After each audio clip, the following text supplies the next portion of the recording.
नमस्कार दर्शकों, मैं हूं भूपेश कालरा और आप देख रहे हैं प्रातः दर्पण न्यूज। और आपको बता दें एक बड़ी खबर जो लखीमपुर खीरी में एक दुर्भाग्यपूर्ण घटना जो घटी है किसानों के साथ। आज हमारे साथ लखीमपुर खीरी से हमारे संवाददाता रोहित मिश्रा लाइन पे हैं। रोहित, आप मुझे सुन पा रहे हैं? आवाज आ रही सर। जी रोहित, ये लखीमपुर खीरी में इतनी दुर्भाग्यपूर्ण घटना घटी है, क्या पूरी घटना हुई है ये? सर, कल लखीमपुर खीरी में डिप्टी सीएम केशव प्रसाद मौर्य जी का प्रोग्राम था जी, जो कि गृह राज्य मंत्री का गृह जनपद पड़ता है जी। उनका पैतृक गांव बनवीरपुर पड़ता है सर। जिसमें सर कल उन्होंने अपने पिताजी की पुण्यतिथि पर एक प्रोग्राम रखा था दंगल का जी। कल, जो कि उनका समापन होना था। उसी के क्रम में मुख्य अतिथि के रूप में उनको केशव जी को रखा आए हुए थे। सर, जब किसानों ने उनकी सूचना पाई वो आ रहे हैं, तो कुछ दिन पहले एक किसानों के संबंध में गृह राज्य मंत्री जी ने एक बयान दिया था। बल्कि बयान कुछ दूसरा दिया था, किसानों ने दूसरी तरीके से उसको बयान को ले लिया जी। उन्होंने ये कहा था विपक्ष जो उनपे निशाना आज तक साध रहा है। हेलो जी जी जी, आवाज आ रही है जी, बोलिए, आप बोलिए। निशाना विपक्ष साध रहा, तो उन्होंने कहा जो लोग आजत्र लोग हैं वो सुधर जाए, वरना 2 मिनट में सुधार दिया जाएगा। उसी को लेकर सर कल नहीं रोहित, मैं आपको बीच में रोकूंगा। मंत्री जी ने ये खुद बयान दिया था कि जो लोग सुधर नहीं रहे हैं वो सुधर जाए, नहीं तो सुधर जाएगा। ये बयान मंत्री जी ने दिया है? नहीं सर, ये किसानों के संबंध में नहीं उन्होंने दिया था। वो उसके बयान को तोड़ मरोड़ के दूसरी एंगल से देखा गया, जैसे मंत्री जी का कहना है। नहीं, ये तो मंत्री जी अब कह रहे हैं ना, बयान तो दिया गया था ना। यही जी जी, मंत्री जी का बयान दिया गया था जी। उसके बाद क्या घटना घटी? और बल्कि उन्होंने मंत्री जी ने कहा था 10 साल का मेरा रिकॉर्ड देखा जाए, मैंने जनता की सेवा की है, इसी के कारण मैं आज गृह राज्य मंत्री बनाया गया हूँ। नहीं, वो तो ठीक है रोहित। ये जो उनके सुपुत्र ने जो गाड़ी चढ़ाई है, इसके बारे में आप इसके विषय में बताइए। सर, उनके सुपुत्र आशीष मिश्रा उर्फ मोनू लिखते हैं अपने आप को। वो उसी कार्यक्रम को लेकर अपने कार्यकर्ताओं को उन्होंने भेजा था। जैसी सूचना मिली है रिसीव करने के लिए केशव प्रसाद मौर्य जी को, किसानों ने सर उनका हेलीपैड जहां उतरना था, उन किसानों ने काले झंडे के द्वारा और उनको हेलीपैड को बिल्कुल कब्जा कर लिया था। बिल्कुल उसको हेलीपैड को नहीं उतरने दिया, उनका रूट फिर डाइवर्ट कर दिया। हेलीपैड की बजाय वो वाई रोड आएंगे जी। उसके बाद सर जब उनको पता चला वाई रोड आएंगे, तो उन्होंने अपने जहां पर वो मोनू आशीष मिश्रा उर्फ मोनू दंगल करा रहे थे, वही उनका कहना है मैं वहीं पर था और मेरे कार्यकर्ता और मेरा ड्राइवर गाड़ी लेके गया था। इन्होंने किसानों ने देखा कि वो गाड़ी आ रही है, उस पर इन्होंने अपना जो भी किया हो, मौके पर नहीं के सूत्रों के हवाले से खबर मिली थी, और पथराव किया गया। उससे गाड़ी डिसबैलेंस हुई सर, अनियंत्रण होकर गाड़ी रुक गई। उसमें जो 2 किसान चोटिल होकर मौके पर ही मौत हो गई। अच्छा, नहीं और तो उसके बाद जब किसानों ने 2 मौतें हो गई, तो उसके किसानों ने उनकी गाड़ी, एक क्रेटा इनोवा थी और एक थार, महिंद्रा की थार थी, उसको दोनों को गाड़ी को ढकेल के किसानों ने और उसमें आग लगा दी। किसानों कहें या मंत्री जी बयान दे रहे हैं कि अजरतत लोगों ने इसको इस माहौल को बिगाड़ा है, जैसे मंत्री जी का कहना है। नहीं, आप ये बताइए रोहित, जब गाड़ी में जिस गाड़ी से किसानों की ये मृत्यु हुई है, तो उस गाड़ी में उस समय मंत्री जी के सुपुत्र थे या नहीं? नहीं सर, मंत्री जी के बेटे का कहना है उस समय नहीं थे, बल्कि वहां पर काफी संख्या में भीड़ थी। मंत्री जी का कहना है कि हमारा बेटा वहां पर मौके पर होता, हमारा ड्राइवर मारा गया, 3 कार्यकर्ता मारे गए, तो हमारा बेटा भी मारा जाता। बल्कि हमारा बेटा उसमें नहीं था, जहां दंगल हो रहा था वहां पर था। पर वहां पे जो वहां प्रत्यक्षदर्शी हैं, जो वहां किसान हैं, वो कह रहे हैं कि उनका बेटा मौजूद था। नहीं सर, वहां के प्रत्यक्षदर्शी और किसान भी यही जो बात आप बोल रहे हैं वही कह रहे हैं कि वहां पर उनका मैं नहीं बोल रहा हूं, ये वो लोग बोल रहे हैं, मैं आपको बता रहा हूं। जी जी, तो अब ये बताइए वहां के हालात कैसे हैं? सर वहाँ के हालात बिल्कुल ठीक हैं और अभी 1 घंटे पहले राकेश टिकैत जी आए थे यहाँ पर और उन्होंने प्रशासनिक अमला से बात हुई और बल्कि जो मृतक हुए हैं उनको 45 लाख रुपए मुआवजा देने के लिए एक सरकारी नौकरी और 10-10 लाख रुपए घायलों को देने के लिए आश्वासन दिया है। नहीं, पर अभी सुनने में आया कि इंटरनेट सेवाएं वहां बदहाल हैं, बंद कर दी गई हैं। नहीं सर, बल्कि जनपद लखीमपुर खीरी के नहीं बल्कि आसपास जिले की, जैसे कि हम सीतापुर, पीलीभीत, शाहजहांपुर, बहराइच की भी इंटरनेट सेवाएं सारे रूप से बंद है अभी भी। ठीक ठीक, धन्यवाद रोहित हमारे साथ जुड़ने के लिए और बहुत सारी ताजा जानकारी देने के लिए। धन्यवाद। तो दर्शकों, ये हमारे साथ लखीमपुर खीरी से हमारे संवाददाता रोहित मिश्रा मौजूद थे, जो बता रहे थे कि अब वहां पे न सिर्फ लखीमपुर खीरी की बल्कि आसपास के जिलों की, जिसमें सीतापुर भी है और कई जिले हैं, वहां की इंटरनेट सेवाएं बंद कर दी गई हैं। और उसी को लेके आज हमारे यहाँ हमारे प्रातः दर्पण के स्टूडियो में एक पैनल आया हुआ है, आज हम उनसे बात करेंगे।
दर्शकों, ब्रेक के बाद एक बार फिर से आपका स्वागत है। मैं हूं भूपेश कालरा और आप देख रहे हैं प्रातः दर्पण न्यूज। बहुत ही दुर्भाग्यपूर्ण घटना ये घटी है लखीमपुर खीरी में और हमने आपको, दर्शकों यानी कि आपको सुनवाया सीधा लखीमपुर खीरी से। हमारे संवाददाता रोहित मिश्रा ने बताया किस तरह से घटना घटी और उसी पे आज चर्चा करने के लिए हमारे साथ हमारा पैनल मौजूद है। हमारे साथ हैं किसान संघर्ष समिति से मनोज जी, बहुत बहुत स्वागत है मनोज जी आपका।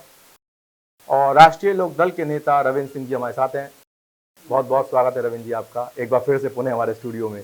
और हमारे साथ जिला कांग्रेस कमेटी से जिला प्रवक्ता हैं हमारे साथ अनुज शिवरे जी, बहुत बहुत स्वागत है। मनोज जी, सबसे पहले शुरुआत करूंगा क्योंकि कहा जाता है अन्नदाता सुखी भवा। जब भी हम भोजन करते हैं दर्शकों, और हमारे संस्कारों में भी लिखा है, जब भी हम भोजन करते हैं हमारे बड़े बुजुर्गों ने सिखाया है कि जब भी भोजन करो तो लिखो और कहो अन्नदाता सुखी भवा, यानी कि जो हमें अन्न देता है वो सुखी रहे।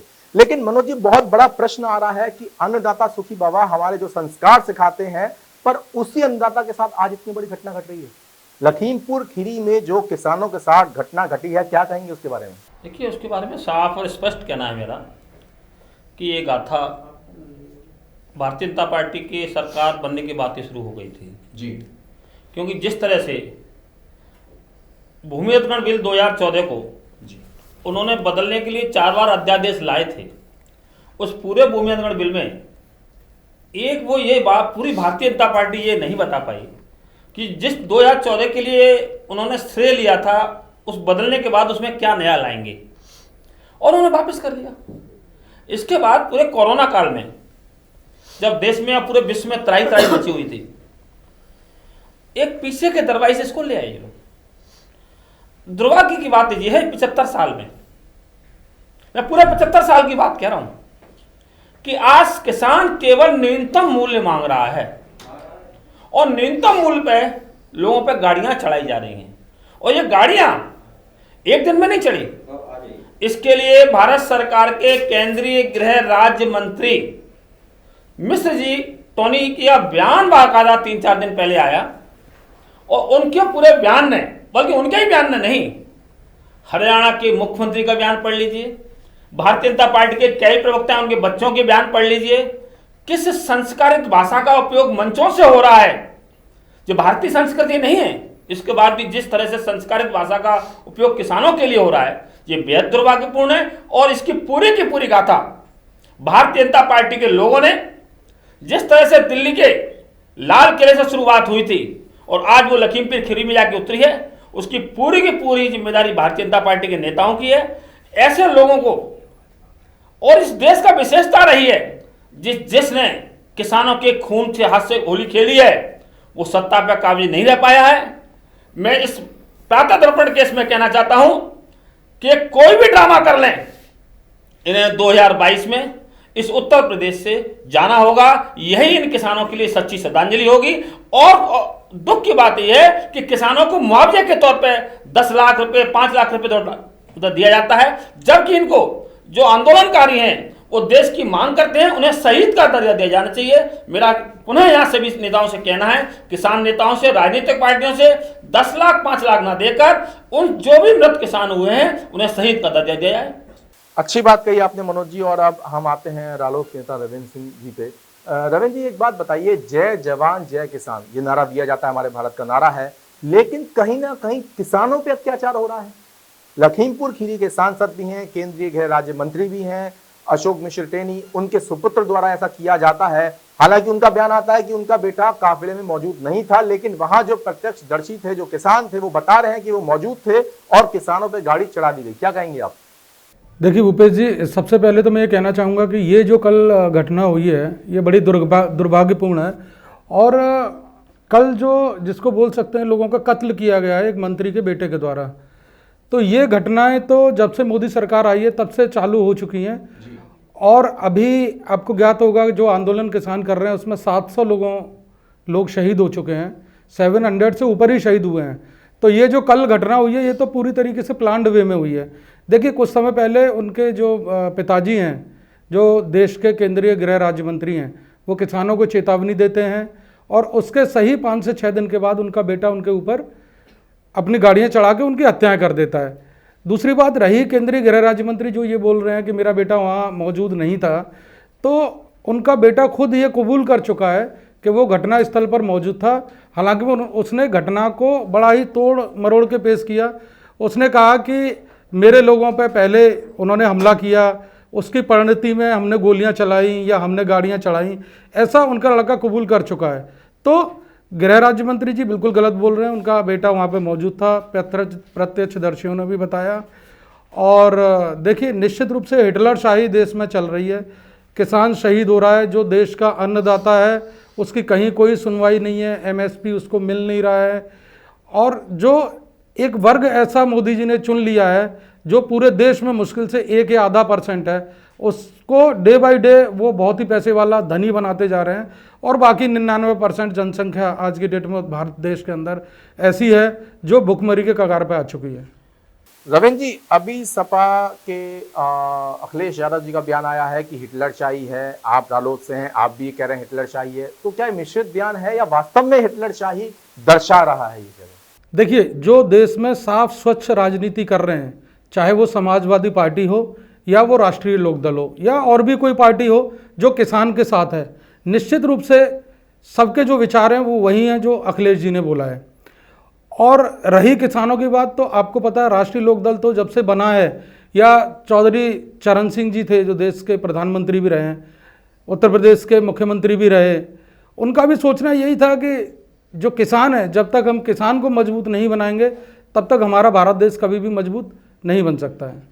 तो ये हमारे साथ जिन्होंने बताया रालोद के नेता रविंद्र सिंह ने इस तरह से कि हिटलरशाही है।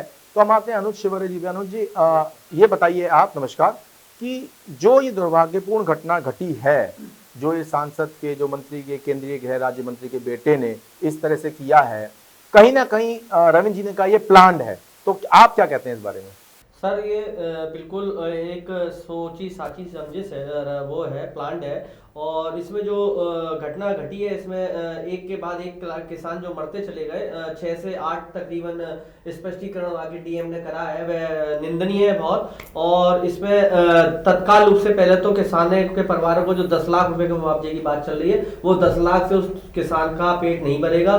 सबसे पहले तो किसान, हमारे नेताजी ने कहा है कि उनको राष्ट्र का दर्जा देना चाहिए, वह देश में शहीदों में उनकी गिनती होनी चाहिए। और उनके मुआवजे की बात करें तो उनको कम से कम 45 लाख से 50 लाख रुपए देना चाहिए, जिससे कि उस पैसे से उनकी एक स्तंभ उनका बन सके कि एक ये यहाँ पे ये किसान शहीद हुए थे। लगातार बदरपुर बॉर्डर, दिल्ली बॉर्डर पे 600 तकरीबन किसान मर चुके हैं। और अभी तक भी कोई सरकार सुनने को तैयार नहीं है। और कल प्रियंका जी को जैसी पता लगा तो वैसी प्रियंका जी जो है दिल्ली से चलकर दीपेंद्र हुड्डा जी के साथ जैसे ही रात रवाना हुई है, तो आप लोगों के माध्यम आप लोगों को दिख भी रहा होगा कि उनको तत्काल रोक लिया गया। जब देश के नेता एसीओ में सो रहे तो प्रियंका गांधी बाय रोड चलकर लखीमपुर खीरी तक पहुंची और किसानों तक उन्हें पहुंचने नहीं दिया। ये मैं समझता हूँ एक तानाशाह सरकार का रिजल्ट है जो हमें देखने को मिल रहा है, क्योंकि वो प्रियंका जी ने प्रशासन से ये भी कहा कि धारा 144 से तो हम लोग 4 लोग नहीं, हम सिर्फ 2 लोग जाना चाहते हैं। तो ये एक बड़ी दुर्भाग्यपूर्ण घटना है कि किसी नेता को जनता के बीच में, किसान के बीच में जाने नहीं दिया जा रहा। ये तानाशाह सरकार का। अनुज जी मैं आपको रोकूंगा। न सिर्फ प्रियंका गांधी वाड्रा की अगर हम बात करें अखिलेश यादव की, बात करें जयंत चौधरी की, या बात करें और तमाम नेताओं की, उन सबको रोक दिया गया है। लेकिन बात करते हैं, जहां आपने मुआवजे की बात कही कि आप 45 से 50 लाख रुपए देने चाहिए, मेरे हिसाब से उनको सरकारी नौकरी भी देनी चाहिए। और न सिर्फ अनुज जी, नौकरी देना या मुआवजा देना एक बात नहीं है, बात हम कर रहे हैं जो गलत घटना घटी गई है। ये घटी नहीं है घटना, जिस तरह से वो बता रहे हैं, जो किसानों के ऊपर जो हमारे अन्नदाता हैं उन पे गाड़ी चढ़ाई गई है और उसके बाद इतना बड़ा ये रूप लिया गया है, उस बारे में हम चर्चा कर रहे हैं। देखिए सर्वप्रथम बात आती है कि देश के जब इतना ऑनेस्ट पद है तो सर्वप्रथम उनको अपने आप ही अपना इस्तीफा दे देना चाहिए और गलती को एक्सेप्ट करते हुए ये प्रदेश की जनता का और किसान का सवाल है, क्योंकि किसान इस देश की रीढ़ की हड्डी है। जब किसान के साथ इस तरीके की घटनाएं जब घटेंगी तो मैं समझता हूं कि इसके बाद कोई सुरक्षित नहीं महसूस कर रहा अपने आप को इस प्रदेश में। कहीं ना कहीं आप ये कहना चाह रहे हैं दर्शकों, बात सही भी है कि नैतिक मूल्यों के आधार पे अपने पद से तुरंत इस्तीफा देना चाहिए केंद्रीय गृह राज्य मंत्री को। मनोज जी हम आप पे वापस लौट के आते हैं। किसानों की बात चल रही है, मुद्दा बहुत गरमाया हुआ है, भले ही इस पे बहुत राजनीति शुरू हो चुकी है और होगी, लेकिन बात करते हैं राजनीति को हम इतर करके। अगर हम बात करें किसानों के लिए, तो क्या ये कब तक चलेगा? आखिर किसान क्यों झेले सब बातें? हालांकि पहले ही बयान आया था अशोक मिश्र टेनी जी का कि अगर अब मैं गाड़ी से उतर गया तो आप लोग भागेंगे। बयान आया था एक हफ्ते पहले, क्षमा कीजिएगा, 1 हफ्ते पहले बयान आया था उनका। और उसके बाद ये घटना घटी है, तो क्या इन घटनाओं को हम सोचे कि कहीं ना कहीं ये कुछ ऐसा किया गया है या हुआ है? देखिए बहुत साफ और स्पष्ट है, जो बयान आने थे वो बयान तो आए नहीं जी। 1 साल से किसान दिल्ली पर बैठा हुआ है और देश के जो आपके कृषि मंत्री हैं उन्होंने आज तक ये नहीं कह पाया कि मैं इस पूरे मामले को सुलझा नहीं पाया और इस घटना के बाद मैं अपना इस्तीफा देता हूं। ये आज ये बयान आता तो हमारी समझ में आता, लेकिन बयान क्या आ रहे हैं और कल आएंगे। जैसे गाड़ी अपने आप स्टार्ट हो गई, गाड़ी स्टार्ट होकर अपने आप चल दी, गाड़ी अपने आप चढ़ गई, लोगों को जबरदस्ती हमारे भाजपा के लोगों को बैठा लिया गया, जो लोग झंडे लगाए गए थे वो और लोग थे। अरे वो नैतिकता है? उस जहां किसान विरोध प्रदर्शन कर रहे थे, ये प्रशासन क्या कर रहा था, वहां का डीएम क्या कर रहा था, वहां का एसएसपी क्या कर रहा था, उस रोड पे जहां किसान बैठे थे ये निकल कैसे गए? ये दोहरा कानून कैसे था जी? ये शुद्ध प्रशासन मिला हुआ था, लखीमपुर का पूरा प्रशासन और केंद्र से लेकर उत्तर प्रदेश सरकार वहां का पूरा प्रशासन ने किसानों को मरवाने के लिए काम किया है। जिस साजिश से किया हुआ पूरा हत्याकांड है, इसमें सारे लोगों के ऊपर सीबीआई जांच होनी चाहिए, बल्कि मुकदमा दर्ज होना चाहिए और इनको सीधे सीधे वहां से अरेस्ट होनी चाहिए। तब तो इस देश का लोकतंत्र बचेगा। और रही बात बंद करने की, ये तो अखिलेश मुलायम, ये बहुत बड़े बड़े लोग हैं, इनको आप बंद कर सकते हैं। आप उत्तर प्रदेश में एक छोटे से कॉलम पर भारत बंद का आह्वान था, आपने कौन सा किसान नेता छोड़ा जिसको घर में बंद नहीं किया था? आप कहीं नहीं चले जाइए। नैतिकता तो से जो है कि किसान को मैं तो कहता हूं संसद के अंदर बुलाना चाहिए और देश से किसानों को मारने के लिए स्पेशल कोई कानून बनाया जाना चाहिए। ऐसे रौंद रौंद की मत मारिए। कभी आपने भट्टा परसौल में मार दिया, कभी आपने सुंगूर में मार दिया। अरे किसान विकास का रोड़ा है, आपके साथ नहीं चल सकता तो एक साथ मरवा दीजिए इसको, काम खत्म हो जाएगा, आपका रोज रोज रोना खत्म। आप जो इच्छा वो करिए। नहीं मनोज जी, मुझे ये बात बताइए, ये जो घटनाएं चल रही हैं काफी समय से, जब दिल्ली और हरियाणा में भी बॉर्डर सील कर दिए गए, किसान बैठे, आखिर किसान खेती करना चाहता है या नेतागिरी करना चाहता है? नहीं, सवाल यह है कि जब संसद पास करेगा तो किसान संसद के पास ही जाएगा। जी बिल पारित कहाँ होते हैं? खेत में पारित तो होते नहीं है। बिल्कुल नहीं। आप खेत में पारित करिए, हम खेत में बात करेंगे आपसे जी। आप खेत में मेहनत की बात करते हैं, हम खेत की मेहनत पर बात करेंगे आपसे। आप बात पास करते हैं संसद के अंदर और संसद के अंदर किसान अपना प्रतिनिधि भेजता है। दुर्भाग्य की बात यह है कि जो किसान वर्ग वहां जाते हैं वो सब किसानों को बेचते हैं। भूमि अधिग्रहण भी आपको याद है 2014 में सारे सांसदों ने पारित किया। आप मुझे बताइए, टप्पल में किसान मरा, आगरा में किसान मरा, क्या वो जमीन 5 साल में वापस करने का जो कॉज है पूरे भारत में कहीं लागू किया? तो आपने संसद में पारित क्यों किया? कि सवाल ये होता है कि किसान के नाम पर पूरी राजनीति होती है और पूरा का पूरा फायदा जो हमारे सांसद के लोग हैं वो पूरा का पूरा फायदा केवल उद्योगपतियों को दिया जाता है। आप भूमि अधिग्रहण नीति लाते हैं, क्या नोएडा में आपने जेल एयरपोर्ट बनाया है, वहां प्रधान चुना जाता है और प्रधान चुनने के बाद आप वहां किसानों को मुआवजा कितना देंगे? दोगुना। क्यों देंगे आप? जब प्रधान चुना जाएगा तो आप 4 गुना मुआवजा क्यों नहीं देंगे? आप सभासद चुनिए ना, आप सभासद क्यों नहीं चुनते? नहीं मनोज जी मैं आपकी बात को बीच में रोकूंगा। मैं चाहूंगा ये जो घटना घटी है लखीमपुर खीरी में, आपसे अगर हम पूछें कि आप क्या कहेंगे, क्या उनको मुआवजा मिलना चाहिए आपके हिसाब से? मुआवजा नहीं, शहीद का दर्जा मिलना चाहिए जी। मुआवजा नहीं, शहीद का दर्जा मिलना चाहिए और वो सारी चीजें मिलनी चाहिए जो एक सैनिक को सम्मान में मिलती हैं। ये मुआवजा तो उसके अंदर का हिस्सा है, नौकरी उसके अंदर का हिस्सा है, बल्कि पूरे परिवार की जिम्मेदारी इस सरकार को उठानी चाहिए, क्योंकि एक व्यक्ति के देने से कोई व्यवस्था नहीं होती है। परिवार में 5, 6, 7 लोग होते हैं, उन सब की देखभाल की जिम्मेदारी इस सरकार को लेनी चाहिए। और मैं आपसे फिर कह रहा हूं कि सारे के सारे देश के राजनीतिक लोगों को एक बार ये सोचना होगा कि जो पॉलिसियां संसद में बनाई जाती हैं उनका फायदा आज तक किसानों को नहीं मिलता है। वो सारी अदानी, अंबानी, अडानी खा रहे हैं और ये सरकारें सब उनके लिए काम कर रही हैं। यदि आपको मैं फिर इसी मंच से कहना चाहता हूं, प्रातः दर्पण को धन्यवाद देना चाहता हूं कि आपको लगता है कि किसान इस देश का विकास का रोड़ा है तो इसको एक बार मरवा दीजिए, खत्म कर दीजिए, एक बार में कलेश खत्म कर दीजिए। कभी आप टप्पल में गोली चलाएंगे, कभी आप सिंगूर में गोली चलाएंगे, कभी आप मंदसौर में गोली चलाएंगे। और दूसरी बात, किसान को हर जगह पीटा जाता है। किस सरकार में किसान को नहीं पीटा गया? मैं कहना चाहता हूं यहां, मैं थोड़ा सा राजनीति से और ऊपर उठ के आना चाहता हूं। आप 75 साल में कहीं पर भी चले जाइए, जिसकी सरकार आती है वो किसानों को पीटती है। इसका मतलब किसान पीटने के लिए बना है। बहुत अच्छी बात कही है मनोज जी आपने। और सिर्फ नारा लगाने से या स्लोगन देने से जय जवान जय किसान नहीं होता, हमें जवानों के साथ साथ किसानों की भी अब दर्द को समझना पड़ेगा। बहुत अहम सवाल है। रविंद्र जी आप पे आऊंगा।